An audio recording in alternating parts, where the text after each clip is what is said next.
All right, it is good to be in the Lord's house tonight. If you have your Bible, if you would, find your way to Judges chapter number 13. Judges chapter number 13 here tonight. And y'all bear with me. I'm going to try to stay here behind the pulpit. Sometimes that's hard for me to do. We've got one of our mics down at the moment. And me and Andy put our heads together and we got whipped by a little tiny microphone. So we'll maybe figure something out later on, but I'm going to try to stay here tonight so that the mic can pick up and everybody can hear me a little bit. So I'm going to try to be still, no promises. Every time I say I'm going to do that, I end up somewhere else. So y'all don't hold me to it tonight. But I do want to look here in the book of Judges chapter 13, as this is the chapter we've made it to. And as I've studied it out here and looked at it some today and labored in it and asked the Lord to show me some things, He's pointed a handful of things out to me here in the text that I believe will be a blessing and a help to us. Nothing groundbreaking here tonight. I wish I had that big wow moment for you. Sadly, I don't. But I do believe the Lord will use it here tonight. So let me just read a little bit here to get us a story, and we'll begin to preach just a little bit. In chapter 13, verse number 1, and the children of Israel did evil again in the sight of the Lord. Here we go again. They have once again done evil in the sight of the Lord, and the Lord delivered them into the hand of the Philistines 40 years. And there was a certain man of Zorah, of the family of the Danites, whose name was Manoah, and his wife was barren and bare not. And the angel of the Lord appeared unto the woman, and said unto her, Behold, now thou art barren, and bearest not, but thou shalt conceive and bear a son. Now therefore beware, I pray thee, and drink not wine nor strong drink, and eat not any unclean thing. For lo, thou shalt conceive and bear a son, and no razor shall come on his head. For the child shall be a Nazarite unto God from the womb, and he shall begin to deliver Israel out of the hand of the Philistines. As I begin to look at this and study on this a little bit, the Lord began to highlight something out of the text to really help me and show me some things. I don't know if your Bible is like mine, if it's got little headings in it or not, but up above it, it's probably going to say something along the lines of the birth of Samson, or mine says an angel appears to Manoah's wife. And then it goes on in chapter 14, talks about Samson desires a wife of the Philistines. I could ask us all here tonight, what is Judges chapter number 13 about? What goes on in Judges 13? And everybody's going to say, well, Samson. Samson shows up. One of everybody's favorite Bible characters. Samson, the strong man, the Superman, the man with the long hair that can't have his hair cut or he grows weak. And then it's eventually going to get to that wicked woman Delilah there. And we're going to have all these grand discussions about old Samson here. And we're going to talk about Samson's mama and how that she was barren. We're going to talk about all the problems she was having, but it's all focused on Samson tonight. And I'd like to entitle this tonight this way, and what the Lord's laid on my heart, is Blessings Born Under a Burden. Blessings born under a burden. Because that's exactly what happens here in the text. Everybody wants to highlight Samson and Samson being born and how this is going to end up being the man that comes in and takes the jawbone of an ass and kills 1,000 Philistines and then catches all them foxes and ties them together and lights them on fire and sends them through the crop field. That's Samson. Everybody wants to talk about how strong he is. The one that picks up the gates of the city and carries them out and plants them on the hilltop. That Samson's the one we want to talk about. But I want you to know, before they ever got the blessing by the name of Samson, before they ever got that individual who was going to deliver them out of the hand of the Philistines, first, his mama was under some burdens. First, she had some burdens in her life. And that's the first thing I want you to see tonight is her burdens. Her burdens. The first burden here is that they are besieged. What's the Bible say in verse number 1? They did evil again in the sight of the Lord. The Lord delivered them into the hand of the Philistines for 40 years. 40 years. Now, I could ask the question tonight, if somebody, China came in here, took over America, and decided to put us in siege, and they had their hands on us, the Bible says there that he delivered them into the hand of the Philistines 40 years. Being in somebody's hand ain't necessarily a good place. It's water bottles in my hand. If I want to crush it, I crush it. If I want to throw it, I can throw it. If I want to get rid of it, I get rid of it. To be in their hand there shows that the Philistines could do what they wanted to with the Israelites, could turn them whichever way they wanted to. They had total dominion over the Israelites. And if you are a mama or wanting to be a mama in that type of situation, how many folks would think this is a great time to have a youngster? This is is a wonderful time to bring a child into the world.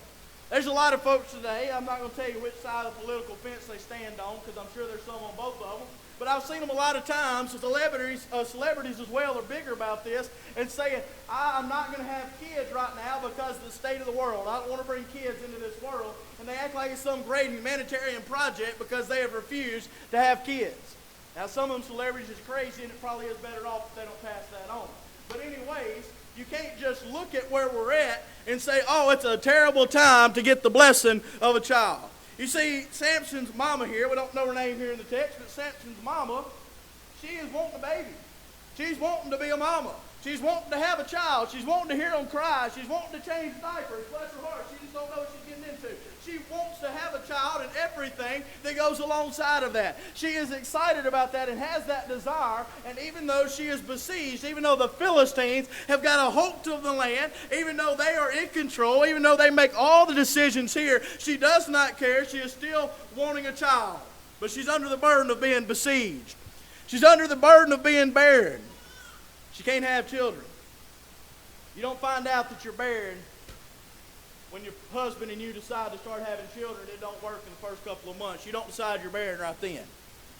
The fact that she knew that she was barren here lays out for us that this is something that they have wished for and prayed for and labored for quite a while. They want to have children. It is their desire, and they know that something is wrong. She's under the burden here of being barren, and I can't imagine here what she's going through. I can't imagine what's going on in her mind and how awful the situation is, because not only is she barren, I believe she's broken as well. Way back then, why was it such a big deal? And I don't want to belittle it tonight. I want to be sensitive to that. I understand those situations. There's folks I know personally that are in that same boat tonight. But back then, it was such a big deal. If you could not have children, you were considered as inferior. You were considered as somebody that was an incomplete woman. You couldn't do your duty, because back then that was the woman's duty, was to help carry on the family name and take care of the kids and all of that. Like I said, I'm not trying to be insensitive tonight, but in her mind, she's sitting here thinking, I'm broken. I don't work. I'm worthless. I'm no good to anybody. I might as well just go on somewhere else. She's in a place, not only just in the land being ruled by the Philistines, but in her own mind as well, to where her body has put her into a place where she is brokenhearted. Her body is broken. Her mind is broken. She is in a bad place as a mama. She's in a bad place as a person just because of her circumstances. I can imagine not only was she broken, but she was berated as well. That's a big word, Brother Easton. I thought you'd like that. I had to look it up on thesaurus today to find out another word that started with a B that meant picked at. Berate is what we landed on. But then I had to Google it and make sure it meant what I thought it meant, so I didn't look any more stupid up here than I normally do. But anyways, berated. She's talked about. Can you imagine the way everybody, when she walks down the street, they're tapping each other on the shoulder and they say, hey, there goes the nose part. Did you hear? Lost the nose. Did you hear? They can't have kids. They've been trying for a long time. Did you hear?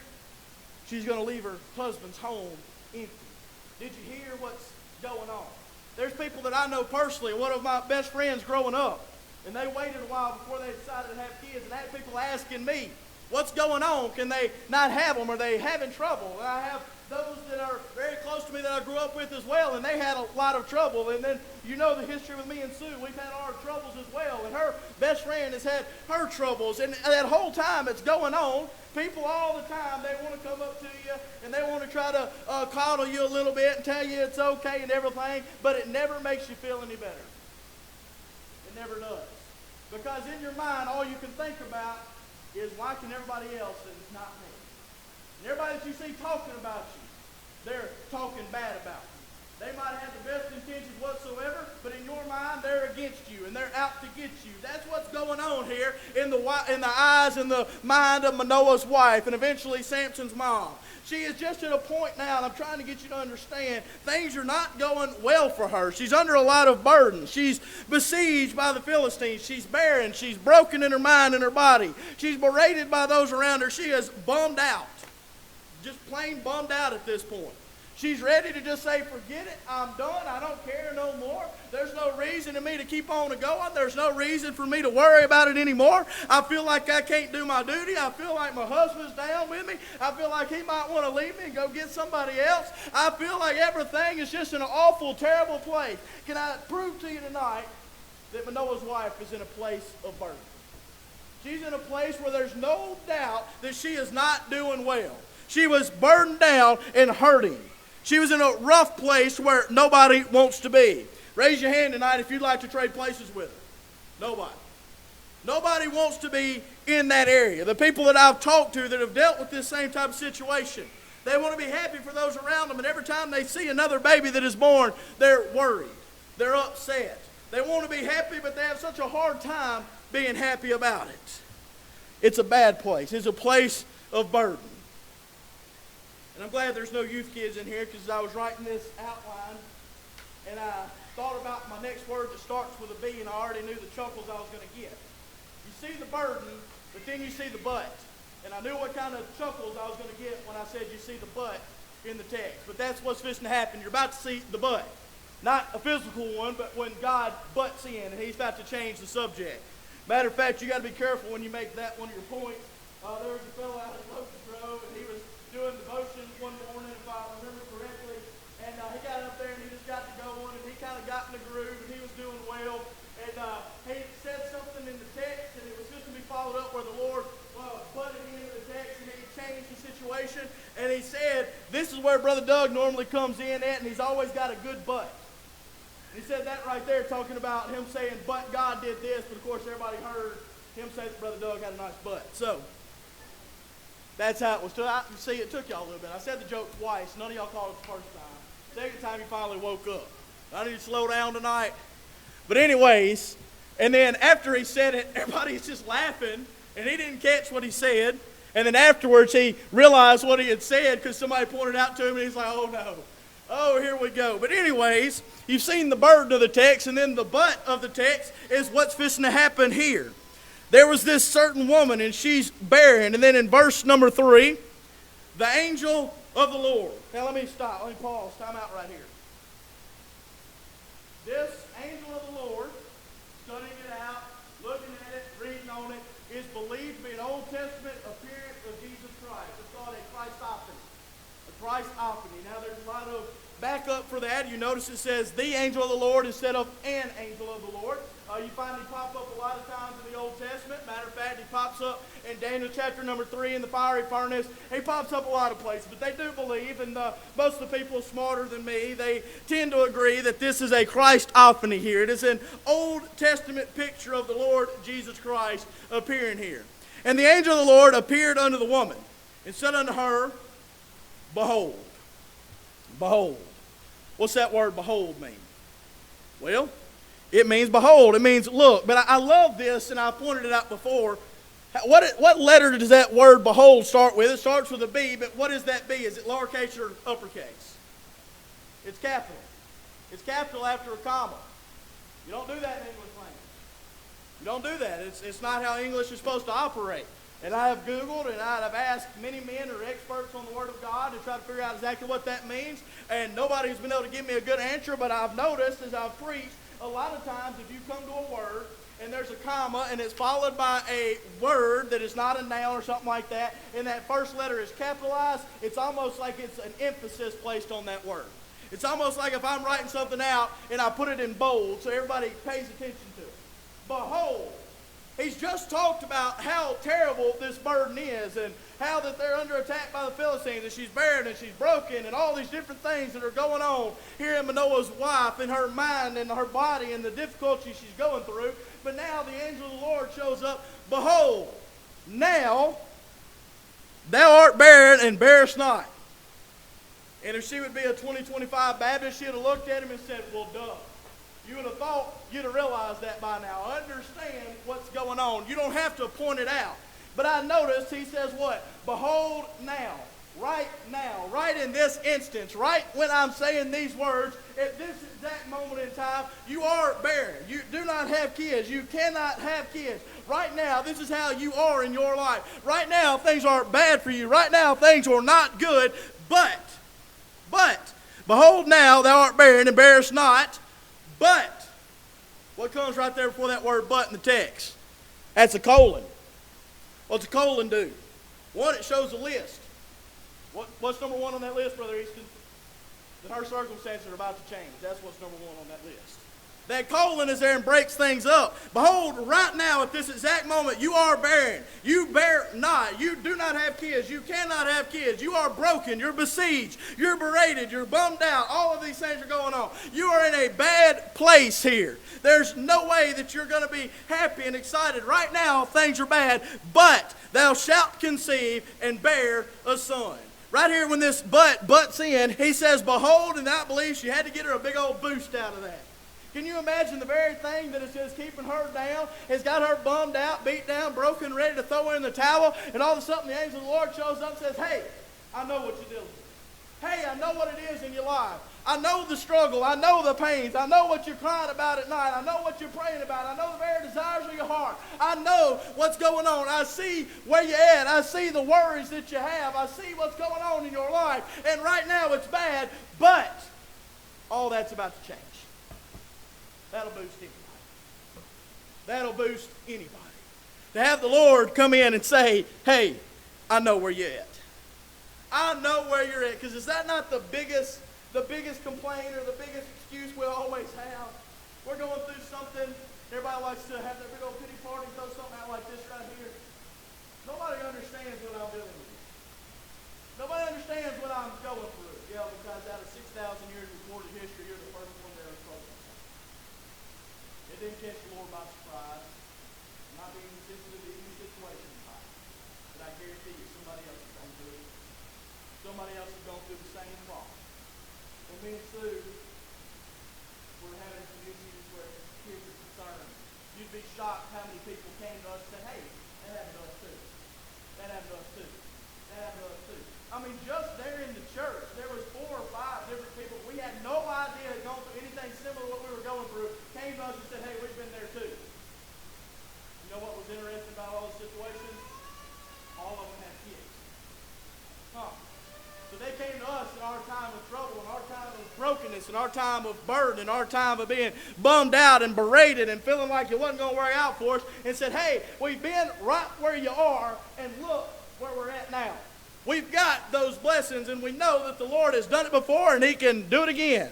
So the Lord is pointing it out and saying, things are bad right now, but it's fixing to change. It's fixing to change.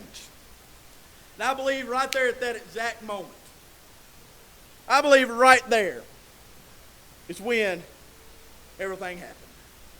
I believe that's right when it changed, and here's why. Because he says in verse 3, behold now, right now, that very instance, and then verse number 4, what's it start with? Now, therefore, that word therefore ties us back to the previous verse. It's cold outside, therefore I wear a coat. Why do I wear a coat? It's cold outside. The word therefore is a connecting word. It connects us back to what we've already said. It explains things out for us. Nate is crying. Why? Because he's hungry. It ties things together. Nate, therefore, is hungry. Therefore, Nate is a little bit fuzzy right now. That's the way that word works. So when he says now, therefore, now what? Therefore, beware, because everything is about to change. Because you're barren. Because you have no children. But now things are changing. So beware, I pray thee. And drink not wine, nor strong drink, and eat not any unclean thing. You see the burden of the text. You see the but there in the text. And now I want to look at this word beware. Beware. You see beware in the text. And I put it to you this way to keep with my theme of using bees as my alliteration tonight. I didn't know so many words started with a B. It's amazing. Beware of the bacteria. What in the world are you talking about? Okay. I pray thee, drink not wine or strong drink, and eat not any unclean thing. How does bacteria cause you trouble? If bacteria enters your body, it hurts your body, right? That's a yes. Okay, I need my medical folks here tonight. If bacteria enters the body, you got to take an antibacterial medication to get rid of it. If bacteria gets into your body, whether it goes in through what you're consuming or it goes through a cut or something of that nature, bacteria gets in, it causes trouble. He's saying beware of the bacteria, the things that can get in and cause trouble, the things that will hurt you if you let them in. Brother Easton, what's the world has got to do with me? Brother Easton, I'm not in the mindset of having kids, so I don't know what this message has to do with me. You might not be in the mindset of having kids, but I guarantee you, you're still in the mindset of having burdens. It's still being beat down, and still having troubles, and still being broken, and being bummed out, and being worried all the time about what's going on, and upset about the things that are around you. Burdens in your life, and burdens in your kids' life, and burdens in your family, and burdens at work. Burden. They're everywhere. Everybody is covered up with burdens, just like we walk through a big old kookaburra patch, and they're stuck all over us. And the harder you pull to get them off, the more they stick in your fingers. Burdens, you can't seem to escape them. But I'm trying to tell you in the text tonight, she's under some terrible burdens, but she's going to get a way out of that burden. And there's a way out for our burdens tonight as well, if we'll follow the pattern here in the text. She's in the burden, and then the Lord butts in and changes things, but says while things are changing. While things are changing, while you're waiting for that little blessing named Samson. While Beulah Baptist Church is waiting for that burden to come through with that blessing, when we're waiting for our circumstances to change, when we're waiting for the Lord to come in and deliver us, to do something for us, there's some things we got to be aware of and beware some things in our life, or it might not ever happen. We got to be wary and pay attention to the things that go in, the things that get into our life, the sin that we allow into our life. The relationships we allow into our life. The habits we allow into our life. The desires we allow to have in our life. What's that little poster with the little monkeys on it? The monkey's covering his eyes, monkey not see, monkey not hear, monkey not say, however that goes, not speak, whatever it is. I ain't seen it in forever. We have to be like the little monkey and be worried and protect the things that we have. Isn't there a little children's song that says, "Oh, little ears, be careful what you hear. Oh, little eyes, be careful what you see." Is there a verse in there for "Oh, little mouth, be careful what you say"? If not, there ought to be one. I'm going to rewrite it and tag that verse in there if it's not there already. We have to be careful and protect the things that get into our life. We have to be wary of the bacteria. But not only do we have to be wary of the bacteria, why is he going through all? Let me ask this real quick. Why can she not drink a strong drink or eat anything unclean? Why? What's the reason that he gives? Somebody help me out.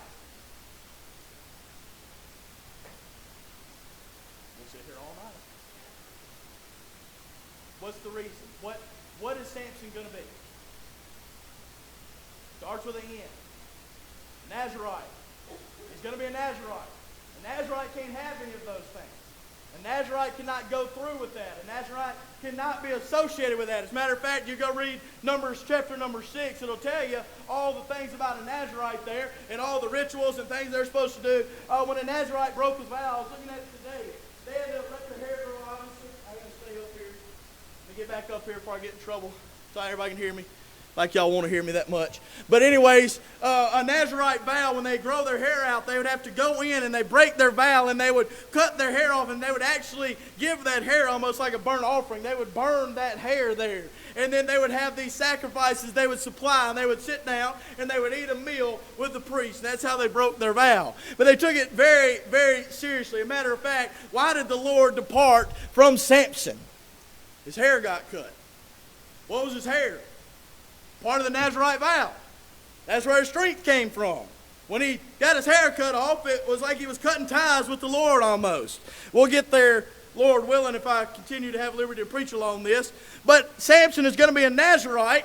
And catch this here. Let me throw some things out at you. Let me preach this real quick, and then I'll get to it. The bacteria, be careful of the things that allow in your body. The next one I put on there was beware of the blight. What's a blight? Anybody know? Why is there no pecan trees around this area anymore, hardly? Because there was a blight that got in and killed a lot of them. Why is the American chestnut tree in damage and in endangerment right now? I don't know if it's endangered or just threatened or how that works with trees. But anyways, there ain't as many of them as there used to be. Why? Because there's a blight that is going in and is killing the chestnut trees. What's a blight? A blight is an infection, and if it makes contact with you, you become infected with it. At Mom and Daddy's house, we had planted some plum trees out there next to the dog pens.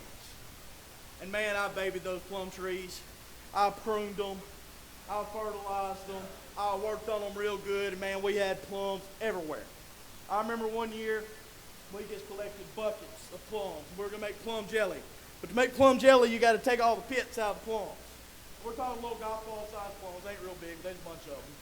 And Mama said, if you'll start taking the pits out, I'll get the stuff ready and we'll start making plum jelly. I'll tell you how long I sat there. I watched 2 full Star Wars movies. That's a long time. If you don't know about Star Wars, they're long movies. But I put that on over there, and it didn't matter if I liked the show or not. My hands were so dirty I couldn't change it if I wanted to. But I sat right there at the table and had that on in the living room. I watched it, and I cut the pits out of those plums. Man, I was purple up to my wrist. You thought purple whole peas was bad. It ain't got nothing on the plums. But I was purple and everything. It was all over me. The plums were doing so good. And I said, man, I sure would love to have some peaches as well. Love some peaches. So I got online, and I found me some peach trees. I bought those peach trees, and I brought them in, and I planted them out across there next to those plum trees. It wasn't just a few years, and guess what? The plum trees were dead. Killed them. What happened, Brother Easton? Those peach trees and those they were grown in apparently had something on them that killed those plum trees. What happened? A blight. It got around something that had no business being around, and it rubbed off on them.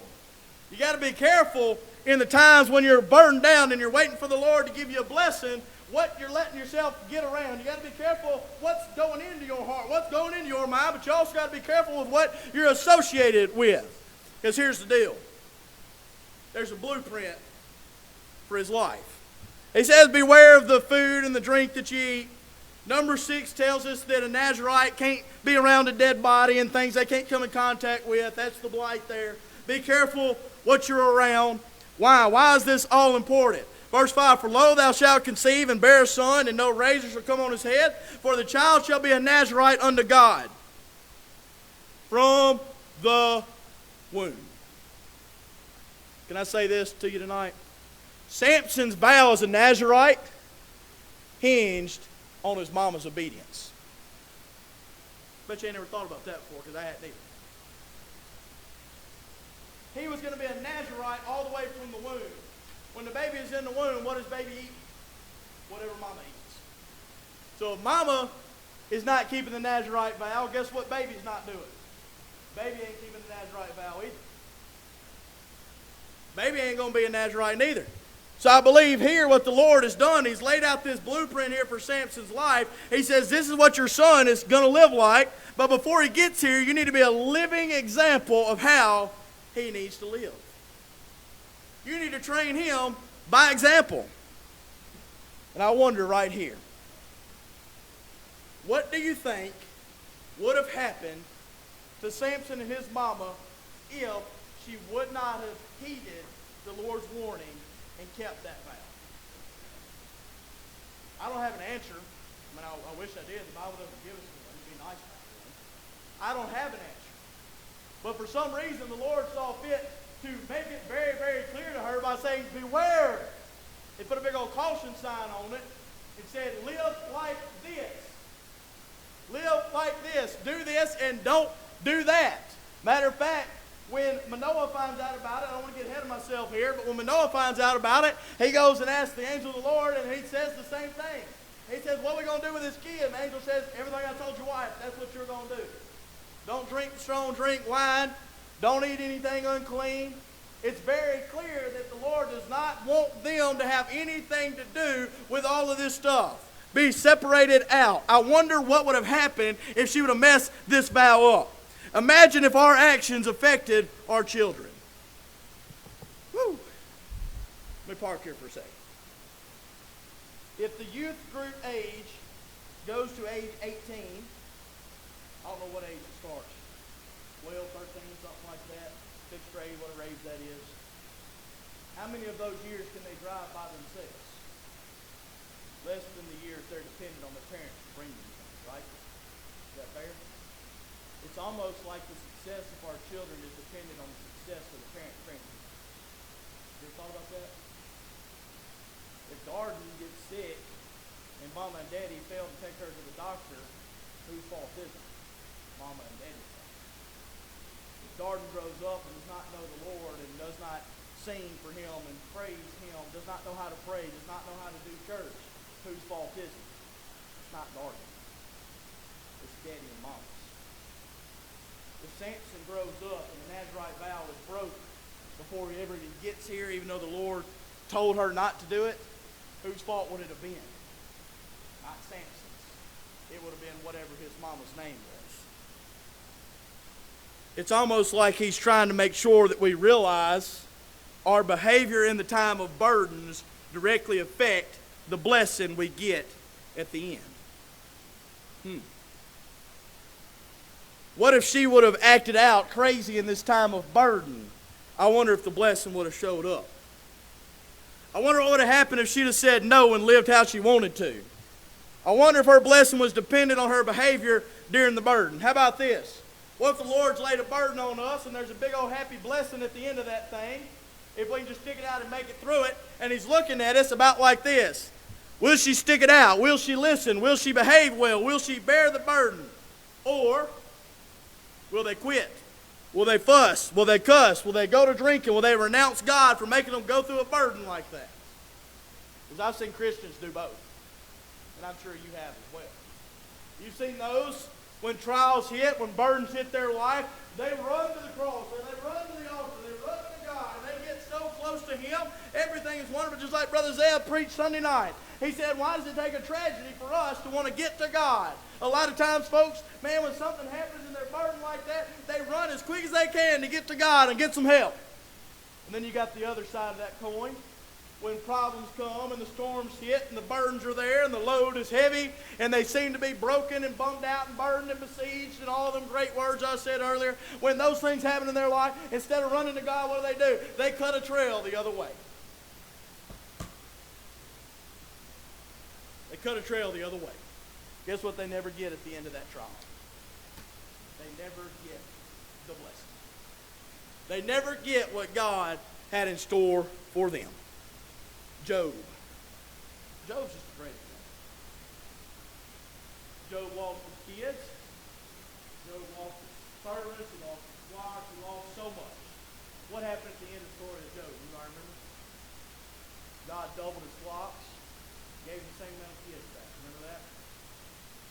He had a terrible burden. He had a big trial. He was broken. He was bummed out. He was besieged on every side. The very devil had his hand on Job. And throughout that whole story, what did the Lord say? He said, no.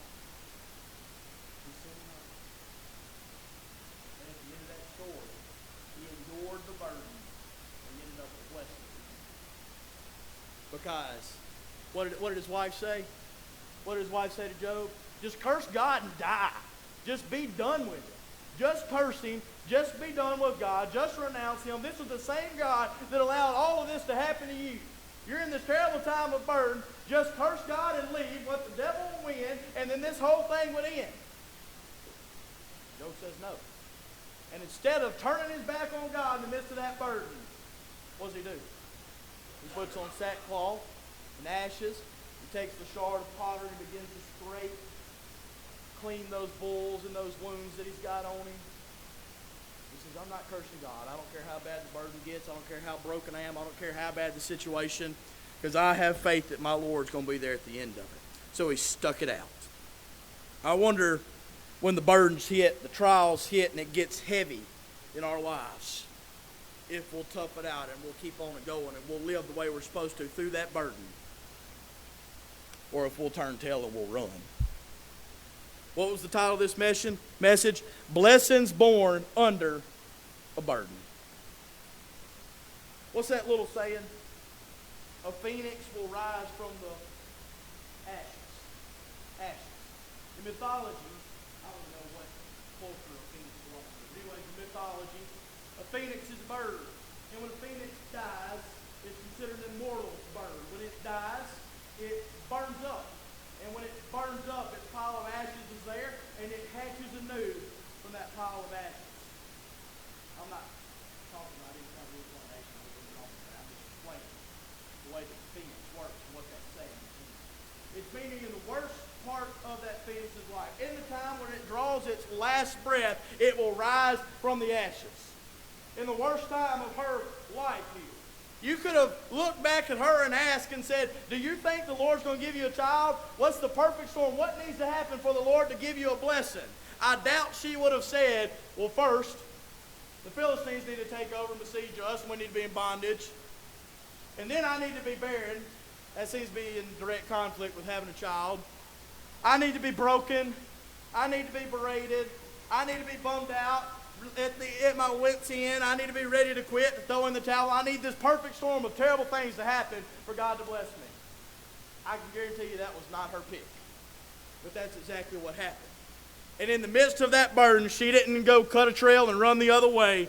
She stuck with God. She listened to what the angel of the Lord told her to do. She kept that vow. She didn't drink the unclean thing or eat the unclean thing and drink the wine or the strong drink. She didn't do none of that. She lived and listened to God and lived her life according to what He said. And because of that, at the end of this thing, down there in verse number 24, a little old boy by the name of Samson is going to show up. So there was a moment of her being aware of some things. Then you'll find the belief, and let me go quickly here. Her husband, Manoah, is nowhere to be found when the angel of the Lord is talking to her. No idea. In verse number 6, the woman came and told her husband. The man of God came to me, and he told me all this stuff. Said, I'm going to have a baby if we don't mess this thing up, if I don't drink wine, if I don't consume the unclean thing there, we're going to have a child, and the child is going to be a Nazarite from the womb to the day of his death. I'm going to have a baby, Manoah. I know it's going to happen. We've been waiting. We've been laboring. We've been trying. We've been doing all that we can do. We've seen every doctor. We've seen every specialist. We've done all that we can do here. But in the midst of this great burden that we're under, the Lord is about to bring a blessing here. And what's Manoah do? Let me tell you what most men would have done. You have lost your mind. Because Manoah didn't hear what the Lord said. Manoah reacted about like I reacted when Sue told me that the Lord was telling her to quit her job that was paying her really well to sit at the house on the computer and come home. Because I looked at her and said, he ain't told me nothing. That's not a very good husband advice to give to your wife. But I said, until he tells me something, you're going to keep on working. So it'd be the real daddy manly thing for Manoah to say, woman, I'm sure you just dreamed that up. That didn't happen. There's no way. We'll wait. We'll see if the Lord comes and tells us again. But he didn't say that at all, did he? Verse number 8, Manoah entreated the Lord and said, O my Lord, let the man of God which thou didst send come again unto us and teach us what we shall do unto the child that shall be born. You see the belief of Manoah. Manoah had no trouble believing that the Lord in this great time of burden was going to end that burden with a blessing. He didn't doubt his wife one little bit. He didn't say, woman, you ain't got a clue what you're talking about. He didn't say you're seeing things. He didn't say you're off your meds. He didn't say none of that. He just said, all right, Lord, I want to hear it too. Come and tell me what we're supposed to do to this kid. He says, I know you sent somebody. Send that angel that you did send. And tell us about this child that shall be born. Send the angel that I know came. Tell me about the child that I know I'm going to have. He had no doubts whatsoever. He had a great belief about him. Can I say it tonight? He had blind faith. Blind faith.